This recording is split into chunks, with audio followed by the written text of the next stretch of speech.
தொடர்ந்து முன்னாள் சபாநாயகர் ஆவுடையப்பன் இருக்கார்ல, அவர் நெல்லையில் செய்தியாளர்களை சந்திச்சார். அவர் என்ன சொன்னார்னா, அந்த அதிமுக எம்எல்ஏக்களுடைய ராஜினாமாவை சபாநாயகர் ஏற்றார்ல, இது நீதிக்கு முரண்பாடான ஒரு செயல் அப்படின்னு விமர்சிச்சிருக்காரு. அவர் பேசின காட்சிகளும் நம்ம பார்ப்போம்.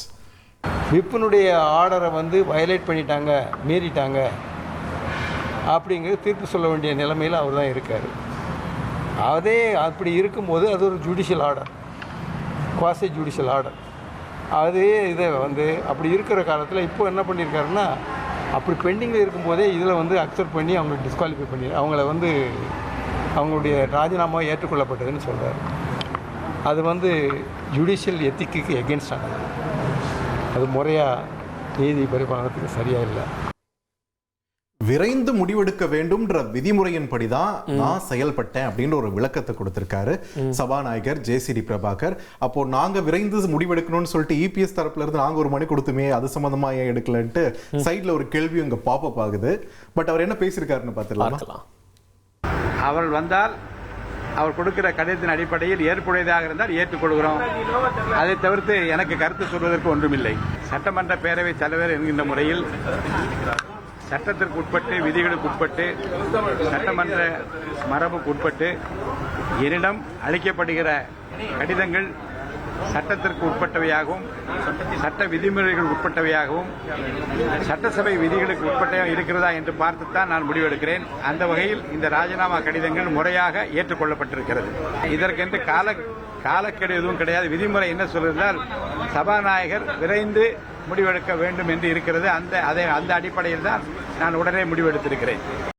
கட்சி தாவல் புகார் நிலுவையில் இருக்கும்போது நீங்கள் எப்படி அதிமுக எம்எல்ஏக்களுடைய ராஜினாமாவை ஏற்க முடியும் அப்படின்னு சபாநாயகர்கிட்ட ஒரு கேள்வியை முன் வச்சுக்கிறார். யாருன்னு பார்த்தோம்னா அதிமுக எம்பி இன்பதுரை தான் செய்தியாளர்கள் சந்திப்பில் இந்த கேள்வியை முன்வைக்கிறார். பார்த்து விரைந்து முடிவெடுக்கணும். ஆமாம், அவர் பேசுகிற காட்சிகளை நம்ம பார்க்கலாம்.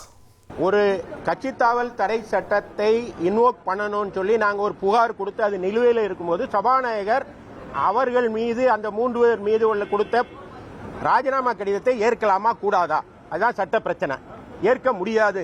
ஏன்னா 21 சட்டமன்ற விதிகள் 21 எனக்கு அதிகாரம் இருக்குன்னு சொல்றாரு. ஆனா அவர் மைண்டை அப்ளை பண்ணணும் தான் சட்டம் சொல்லுது. நோட்டிபிகேஷன் வர்றதுக்கு முன்னால மாடிப்படி ஏறி போய் அந்த தாவேக்காவுடைய அமைச்சரை சந்திக்கிறாங்க. அந்த அமைச்சர் அவங்களுக்கு சால்வை அணிவிக்கிறார். அதுவே வரவேற்பு தான்.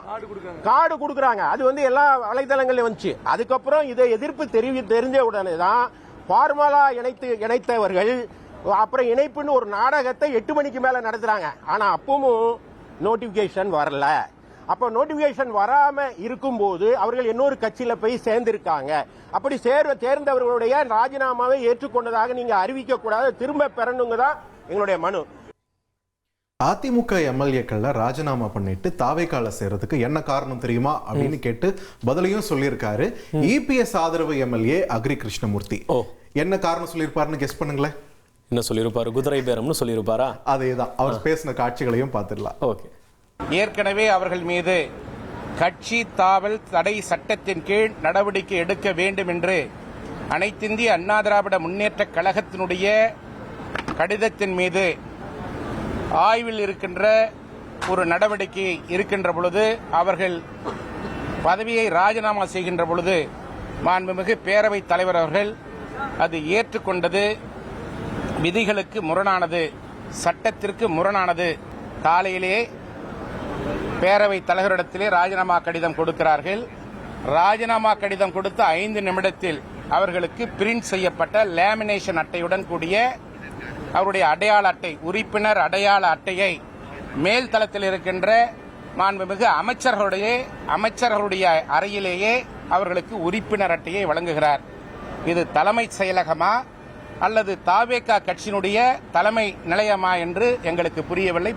தூய்மையான ஆட்சியை தருவோம் என்று சொன்ன முதலமைச்சர் இன்றைக்கு முறை தவறி பின்வாசல் வழியாக தன்னுடைய ஆட்சியை நிலைநிறுத்திக் கொள்ள வேண்டும் என்பதற்காக இந்த அரசு குதிரை பேரத்தை குதிரை வேகத்தில் நடத்தி கொண்டிருக்கிறது என்பதுதான் எங்களுடைய குற்றச்சாட்டு. ராஜினாமா செய்த சட்டமன்ற உறுப்பினர்கள் கட்சி கட்டுப்பாட்டை மீறி குதிரை பேரத்தில் ஈடுபட்டு அவர்கள் பதவியை ராஜினாமா செய்திருக்கிறார்கள் என்பதுதான் நிதர்சனமான உண்மை. நான் அதிமுகவிலிருந்து வெளியே வந்ததுக்கு அப்புறம் தான் கட்சி இந்த நிலைமையில சரிந்திருக்கு அப்படின்னு செங்கோட்டையன் செய்தியாளர் சந்திப்பில் தெரிவித்திருக்கிறார். இன்னைக்கு எத்தனையோ அதிமுக எம்எல்ஏக்கள் ராஜினாமா பண்ணிட்டு தாவேக்கள சேரலாம். ஆனா ஓஜி யாரு? முன்னாடி ஃபர்ஸ்ட் ஆளா வெளியே வந்தது செங்கோட்டையன். நான் வந்ததுக்கு அப்புறம் தான் இப்படி இருக்கு அப்படின்னு செய்தியாளர் சந்திப்பில் அவர் சொல்லியிருக்காரு. அந்த காட்சிகளையும் நம்ம பார்த்துடலாம். ஒவ்வொருவரும் கழகத்தில் இணைவது, ராஜினாமா செய்வது என்பது அவர்களுக்கு இருக்கிற ஜனநாயக உரிமை, அது அவருடைய விருப்பம். ராஜினாமா செய்திருக்கிறார்கள். அதற்குள்ளே இந்த கேள்விகளை நீ கேட்பது என்பது உங்கள் மனதிலே வருகிற ஒவ்வொரு கருத்திற்கும் நான் பதில் சொல்ல இயலாது. அது போக போக காலம் பதில் சொல்லும். சேர்ந்தவர்கள் என்னிடத்திலே வந்தார்களே தவிர நான் சேர்த்திருக்கேனா? 25 பேர் வருகிற போது நான் இருந்திருக்கிறேனா? சென்றிருக்கிறேனா? அதான் வயிற்று வலிக்காரனுக்கு கட்டளத்திரி போட்டு படுத்தாலும் வயிற்று வலி தீராது. அவர் என் பேர் ஒரே வேகத்தில் இருக்கிறார். நான் வெளியே வந்ததற்கு பிறகு அது சரிந்து போயிருப்பதை அவரால் காண முடிகிறது. ஆகவே அந்த வேதனை. இந்த செக்மெண்ட் ஆரம்பத்தில் அதிமுக எம்எல்ஏ பதவியை ராஜினாமா செஞ்சார் இசக்கி சுப்பையான்னு பார்த்தோம். ஏன்னா அப்படி ராஜினாமா பண்ணவங்க அந்த ராஜினாமா பண்ண கையோட எங்க போவாங்க? பனையூர் அலுவலகத்துக்கா? ரைட். அங்கே போய் தாவேக்கால இணைந்தார். அது மட்டும் இல்லாமல் அலுவலகத்துக்கு வந்தவரை வந்து அமைச்சர் ஆனந்த் வந்து வரவேற்றிருந்தார் பார்த்திபன். வரவேற்று கட்சியிலே இணைச்சிக்கிட்டாரு. ரைட். ஆளுங்கட்சியாக இருந்தால் மட்டும்தான் மக்களுக்கு நல்லது செய்ய முடியும்னு தாவேக்காவில் இணைந்து இசக்கி சுப்பையா தெரிவிச்சிருக்காரு. ஆமா, தொகுதிக்கு நல்லது செய்யறதுக்காக தான் நான் தாவேக்காவில் இணைந்தன்னு கூட அவர் சொல்லியிருக்காரு. ஸோ இன்டைரக்டா டைரக்டா என்ன சொல்ல வர்றாருன்னா, இடைத்தேர்தல் வந்தா நான் தான் நிக்க போறேன் அப்படின்னு சொல்றாரு போல இருக்கு. அது குறித்து தலைமை முடிவு செய்யும் அப்படின்னு கூட அவர் சொல்லியிருக்காரு. அப்படி ஒரு கிளாரிட்டி. நான் நிக்கலைனாலும் பரவாயில்ல, வேறு யார் நின்னாலும் நல்லதுதான் செய்யணும், அதான் நல்லது அப்படின்னு கூட அவர் சொல்லியிருக்காரு. அவர் பேசின காட்சிகளை நம்ம பார்ப்போமே. எஸ். இனி செல்லும் இடமெல்லாம் செய்தி. தந்தி டிவியின் வாட்ஸ்அப் சேனலை ஃபாலோ பண்ணினா செல்ல இருக்கும் இடமெல்லாம் செய்தி.